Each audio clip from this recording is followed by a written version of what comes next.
केंद्रीय मंत्री चिराग पासवान ने कांग्रेस वर्किंग कमेटी की पटना में प्रस्तावित बैठक को लेकर कांग्रेस पर निशाना साधा और इसे दबाव की राजनीति करार दिया। उन्होंने कहा कि बिहार की याद तब आई है जब चुनावी दबाव बढ़ गया है। वो पटना आएंगे, कैसे देख रहे हैं?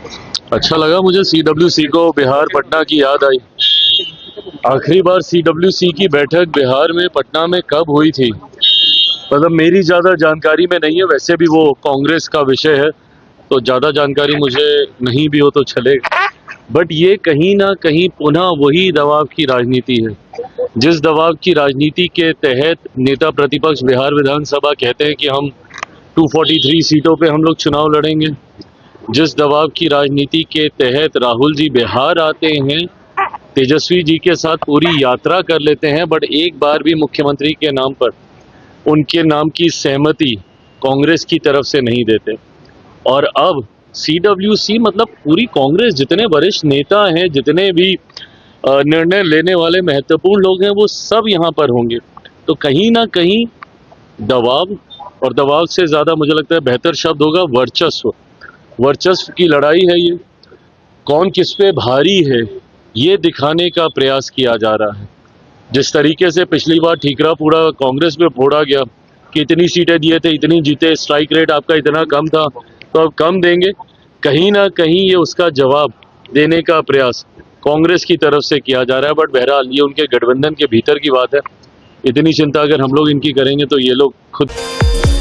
कर्नाटक के मैसूरू में ऐतिहासिक दशहरा उत्सव का उद्घाटन बुकर पुरस्कार विजेता लेखिका बानू मुश्ताक द्वारा करने का स्थानीय हिंदू संगठनों ने विरोध किया।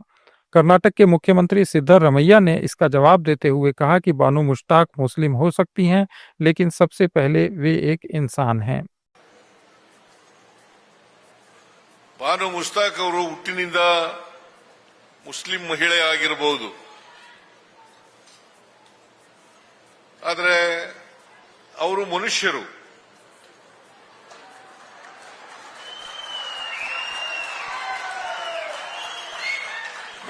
ಮನುಷ್ಯರನ್ನ ಪ್ರೀತಿಸಬೇಕೆ ಹೊರತು ಧರ್ಮದ ಆಧಾರದ ಮೇಲೆ, ಜಾತಿ ಆಧಾರದ ಮೇಲೆ ದ್ವೇಷಿಸಬಾರದು.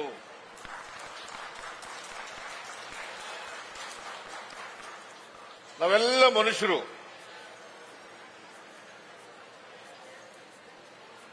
ನಾವು ಪರಸ್ಪರ ಪ್ರೀತಿಯಿಂದ ಇರಬೇಕು ಹೊರತು ಪರಸ್ಪರ ದ್ವೇಷದಿಂದ ಇರಬಾರದು. ಅದು ಮನುಷ್ಯತ್ವದ ಲಕ್ಷಣ ಅಲ್ಲ.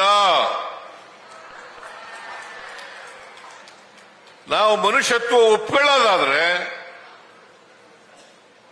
ಈ ನಾಡಿನ ಯಾವುದೇ ಧರ್ಮ, ಯಾವುದೇ ಜಾತಿ, ಯಾವುದೇ ವರ್ಗಕ್ಕೆ ಸೇರಿರ್ತಕ್ಕಂಥವರು ಕೂಡ ಇಂಥ ಪ್ರಮುಖವಾದಂಥ ನಾಡ ಹಬ್ಬಗಳ ಉದ್ಘಾಟನೆಯನ್ನ ಮಾಡ್ತಕ್ಕಂಥದನ್ನ ಸ್ವಾಗತ ಮಾಡಬೇಕು. राजस्थान के चर्चित नेता नरेश मीणा ने उन्हें समर्थन देने पर पूर्व मुख्यमंत्री अशोक गहलोत का आभार जताया है। मीणा ने झालावाड़ स्कूल हादसे में मारे गए बच्चों के परिवारों के लिए ज्यादा मुआवजे की मांग को लेकर अनशन शुरू किया है। पूर्व मुख्यमंत्री अशोक गहलोत ने ट्वीट कर मीणा से अनशन खत्म करने की अपील की और मुख्यमंत्री भजनलाल शर्मा से हस्तक्षेप की मांग की। नरेश मीणा को लेकर अशोक गहलोत ने चिंता जाहिर की और कहा कि लंबे समय से अनशन से उनके स्वास्थ्य पर प्रतिकूल प्रभाव पड़ सकता है। उत्तर प्रदेश के वित्त मंत्री सुरेश कुमार खन्ना ने जीएसटी की नई दरों को देश के 140 करोड़ लोगों के लिए प्रधानमंत्री का विशेष तोहफा करार दिया है। उन्होंने कहा कि इन दरों में कटौती से आम जनता को राहत मिलेगी। जीएसटी को लेकर के आपने काफी बातें बताई हैं, क्या सोच है? हमारे प्रधानमंत्री जी ने इस देश के 140 करोड़ लोगों को ये उपहार दिया है कि जीएसटी के दरों को कम करके इससे प्रत्येक उपभोक्ता, प्रत्येक नागरिक प्रभावित होगा और आज से जीएसटी की घटी दरें लागू हो गई। साथ ही साथ जो हमारे व्यापारी वर्ग है वो भी इससे प्रभावित होगा, क्योंकि उसका सेल बढ़ेगी, उसकी दुकानदारी बढ़ेगी, और जब दुकानदारी बढ़ेगी अर्थात चीजों की मांग बढ़ेगी तो इंडस्ट्री भी अपनी रफ्तार पकड़ेगी, और जब इंडस्ट्री रफ्तार पकड़ती है तो रोजगार के अवसर बढ़ते हैं। ये हमारे लिए बहुत बड़ा वरदान है जो हमारे प्रधानमंत्री जी ने जो कहा था कि दिवाली के अवसर पर एक उपहार देंगे, 1 महीना पहले उन्होंने दे दिया। आज नवरात्रि का दिन है, आज से घटी दरें लागू हो गई। आज हम मार्केट में खास तौर से इसलिए आए थे कि हम अपने दुकानदार भाइयों को बधाई भी दे दें और उनसे इस बात का आग्रह भी कर लें कि इसका आम उपभोक्ता को इसका फायदा मिलना चाहिए। अगर आम उपभोक्ता को ट्रेडर्स इसका फायदा देंगे तो निश्चित रूप से उनकी ग्राहक संख्या बढ़ेगी। जीएसटी में बदलाव के बाद सांसद रवि किशन ने दावा किया कि 100 रुपए की चीज अब 45 से 50 रुपए में मिल रही है। उन्होंने कहा कि ये गरीबों और मध्यम वर्ग के लिए एक शानदार उपहार है। मैं बोल रहा हूं ना, डायरेक्ट 50% रुपए का माल आपको 40 पैसे में, 45 पैसे में, 100 रुपए की चीज 45 रुपए में, 1000 की चीज आपको 450 पौने 500 रुपए में, 5000 की चीज आपको 2650 रुपए में, जहां 3000 का जैकेट था वो 1600 रुपए में हो गया। साड़ी हो, लहंगा हो, चुनरी हो या त्योहार की सारी वस्तुएं हो, शैम्पू हो, टेलीविजन हो, फ्रिज हो, वॉशिंग मशीन हो, सब पर 50% से ज्यादा असर आ गया। इतना बढ़िया सौगात, इतनी अद्भुत सौगात मोदी जी ने त्योहारों पे 140 करोड़ की, वो कोई जो वोट नहीं देता है उसको भी ये सौगात है। इससे शानदार क्या गरीबों को, मिडिल क्लास को। पंजाब के मुख्यमंत्री भगवंत मान ने मुख्यमंत्री स्वास्थ्य योजना के तहत राज्य के हर परिवार को सालाना 10 लाख रुपए तक का कैशलेस मुफ्त इलाज देने की घोषणा की। ये सुविधा सरकारी और पैनल पर मौजूद प्राइवेट हॉस्पिटल्स में उपलब्ध होगी। अरविंद केजरीवाल ने कहा कि ऐसी सुविधाएं तभी संभव हैं जब सरकार ईमानदार हो। 3 साल असी 881 आम आदमी क्लीनिक ਜਿਹੜੇ ਖੋਲੇ 200 ਹੋਰ ਹੋ ਜਾਂ 1000 ਹੋ ਜਾਣਾ ਆਉਣ ਵਾਲੇ ਦਿਨਾਂ 'ਚ। ਤੇ ਉੱਥੇ ਤੁਸੀਂ ਵਿਜ਼ਿਟ ਵੀ ਕੀਤਾ ਹੋਊਗਾ, ਬਹੁਤ ਸਾਰੇ ਤੁਸੀਂ ਕਵਰ ਵੀ ਕੀਤਾ, ਮੈਂ ਦੇਖਿਆ। ਦਵਾਈਆਂ ਦੀ ਜਿਹੜੀ ਅਵੇਲੇਬਿਲਟੀ ਹੈ ਉਹ 30% ਤੋਂ ਹੁਣ 100% ਤੱਕ ਹੋ ਗਈ। ਸਾਰੀਆਂ ਦਵਾਈਆਂ ਉੱਥੇ ਅਵੇਲੇਬਲ ਨੇ। ਤੇ ਜਦੋਂ ਤੱਕ ਫੁੱਟਫਾਲ ਦੀ ਗੱਲ ਹੈ, ਇਹ ਜਿਹੜੇ ਪ੍ਰਾਇਮਰੀ ਸਿਹਤ ਸੇਵਾਵਾਂ ਨੇ ਇਹਦੇ 'ਚ ਪਹਿਲਾਂ 34 ਲੱਖ ਲੋਕਾਂ ਦੀ ਗਿਣਤੀ ਹੋਈ ਸੀ ਤੇ ਕਰਦੇ ਕਰਾਉਂਦੇ ਹੁਣ ਇਸ ਵਕਤ 1 ਕਰੋੜ 80 ਲੱਖ ਜਿਹੜਾ ਬੰਦੇ ਉਹ ਆਮ ਆਦਮੀ ਕਲੀਨਿਕ 'ਚ ਆ ਕੇ ਚੈੱਕਅਪ ਕਰਵਾ ਕੇ ठीक होके जा चुके हैं। बिहार विधानसभा चुनाव से पहले महागठबंधन में सियासी हलचल तेज हो गई है। विकासशील इंसान पार्टी के प्रमुख मुकेश साहनी ने एक बार फिर डिप्टी सीएम पद पर अपना दावा ठोका। एक इंटरव्यू में उन्होंने कहा कि महागठबंधन को दिक्कत नहीं होनी चाहिए, डिप्टी सीएम के पद पर कोई समझौता नहीं होगा। अभी डिप्टी सीएम बनेंगे 2025 में खुट्टा गाड़ कर डिप्टी सीएम बनेंगे। महागठबंधन ने मान ली आपकी शर्त, मान ली कि डिप्टी सीएम आपको बनाएंगे। महागठबंधन को दिक्कत क्या है भाई? तो वहां तो मुख्यमंत्री का ही फेस तय नहीं हो रहा है ना। तो जहां मुख्यमंत्री का तय फेस हो जाएगा वहां डिप्टी सीएम का भी फेस तय हो जाएगा।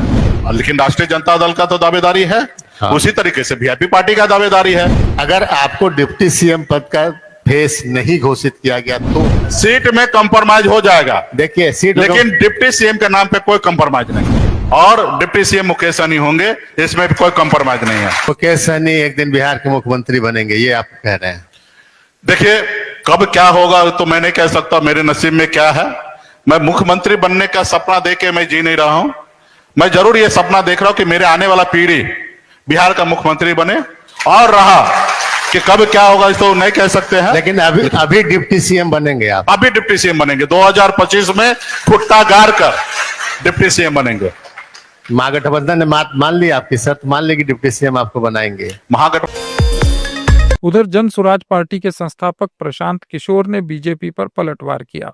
उन्होंने स्वीकार किया कि उन्हें कंपनी से दान मिला है, लेकिन उन्होंने इसे पारदर्शी तरीके से मिला बताया और कहा कि उनकी पार्टी का हर दान चेक से आया है और सब कुछ सार्वजनिक है।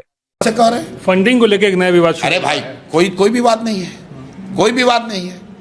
आप कह रहे हैं कि एक कंपनी ने इनको पैसा दिया, तो भाजपा को बिहार के किसानों ने पैसा दिया है? कोई कंपनी ही तो पैसा देगी। वो कंपनी को हमने कोई ठेका दिया हो, उस कंपनी को हमने कोई मदद की हो, तब ना आप हमको दोष दीजिएगा। कोई बिहार देश की बड़ी कंपनी ने जन स्वराज को 20 करोड़ रुपया दिया है, चेक से दिया है। अगर उसमें गलती है उसको जांच कर लो, हमको पकड़ लो, कंपनी वाले को पकड़ लो। भाजपा जो करोड़ों रुपया अपने अकाउंट में शो करती है, 3000 करोड़ रुपया, वो पैसा किसने दिया है? देश के किसी कंपनी ने दिया है, किसी उद्योगपति ने दिया होगा, किसी बिजनेसमैन ने दिया होगा, कुछ वर्कर्स ने दिया होगा। जन स्वराज का भी अकाउंट बिल्कुल पब्लिक डोमेन में है, आप उसको देख लीजिए। जिन लोगों ने पैसा दिया है उनको भी देख लीजिए। ये थे आज के कुछ अहम बयान। अपडेट्स के लिए जुड़े रहिए लेट्स माइक के साथ।